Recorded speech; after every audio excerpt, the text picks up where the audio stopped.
BTech విద్యార్థిపై దాడి కేసులో 5 నిందితులకు అంబర్పేట పోలీసులు చాకచక్యంగా అరెస్ట్ చేశారు. 24 గంటల్లో పోలీసులు ఈ కేసును ఛేదించి నిందితులను కటకటాల వెనక్కి పంపించారు.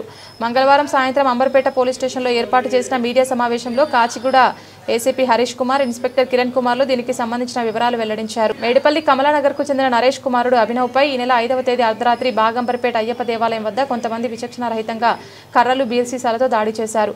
ఈ దాడిలో అభినవ్ తీవ్రంగా గాయపడడంతో పోలీసులు అతనికి మలక్పేటలోని ఓ ప్రైవేట్ ఆసుపత్రికి తరలించారు. అభినవ్ తండ్రి నరేష్ ఫిర్యాదు మేరకు కేసు నమోదు చేసిన అంబర్పేట పోలీసులు అన్ని కోణాల్లో దర్యాప్తు చేపట్టారు. నిన్న మార్నింగ్ అంటే ఎర్లీ అవర్స్లో ఈ మాత నిమజ్జనం తర్వాత దుర్గామాత నిమజ్జనం తర్వాత అప్రాక్సిమేట్లీ midnight 1:30 టైంలో అభినవ్ అనే పిల్లగాడిని, ఒక అబ్బాయిని, ఇంజనీరింగ్ చదువుతున్న అబ్బాయిని, గౌతమ్ అండ్ ఇంకొక 4 మిగతా వాళ్ళు కలిసి కొంచెం సీరియస్గా కొట్టడం జరిగింది. కర్రలతో వీటితోటి ఆయన కొట్టారు.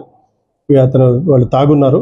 ఆ టైంలో మిస్కమ్యూనికేషన్తో ఆయన కొడితే అతనికి తీవ్ర గాయాలయ్యి ఆయన యశోద హాస్పిటల్లో జాయిన్ అయ్యాడు. దీని మీద నిన్న మార్నింగ్ కేసు రిజిస్టర్ అయింది. 11 o'clockకి ఇన్ఫర్మేషన్ 11 o'clock వచ్చింది. నిన్న మార్నింగ్ ఇమీడియట్ కేసు రిజిస్టర్ అయింది. వాళ్ళని అరెస్ట్ చేసి కోర్టులో ప్రొడ్యూస్ చేస్తున్నాం. మొత్తం అందరు అక్యూజులు మొత్తం 5: గౌతమ్, సంపత్, యశ్వంత్, శివకుమార్ అండ్ భాస్కర్. 5. గొడవ ఇష్యూ చిన్నదే. యాక్చువల్గా ఒకరికొకరికి పరిచయం ఇప్పుడు లేదు, వాళ్ళు ఇంతకుముందు కూడా లేదు.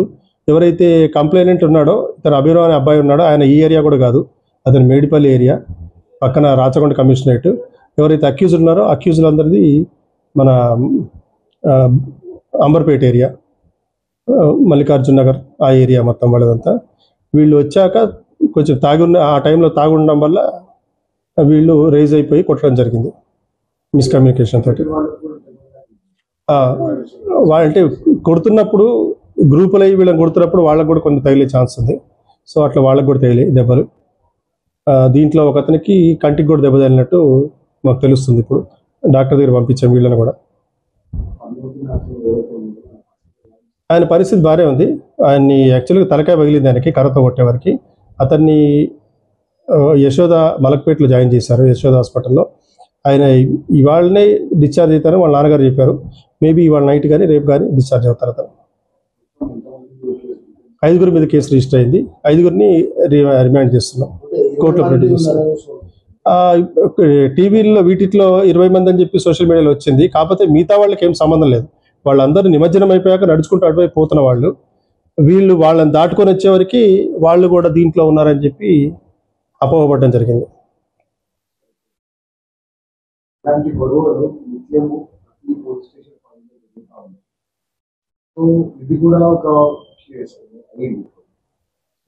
దీనికి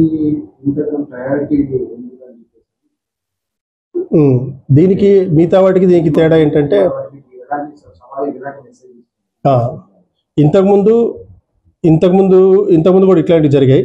అప్పుడు కూడా ప్రెస్ మీట్లు పెట్టాం. కాకపోతే ఈసారి కొంచెం సీరియస్ లెవెల్లో వాళ్ళు 4 కలిసి కార్నర్ చేసి ఇట్లాంటివి ఈ మధ్యలో అంబర్పేటలో కానీ ఈ కమిషనరేట్లో కానీ జరగట్లేదు.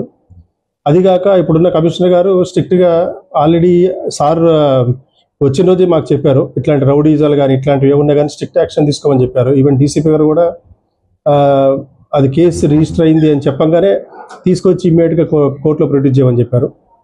సో కమిషనర్ గారు సీరియస్గా ఉన్నారు. ఇక్కడ ఆల్రెడీ ఇట్లాంటివి జరగకుండా ఏదన్నా జరిగినప్పుడు ఇనిషియల్ స్టేజ్లోనే చేస్తే, దీన్ని సాగదీయకుండా ఇనిషియల్ స్టేజ్లో చేస్తే బాగుంటుందని చెప్పి ఇమ్మీడియట్గా వీళ్ళని అరెస్ట్ చేసి రిమాండ్ చేయడం జరిగింది. అవును.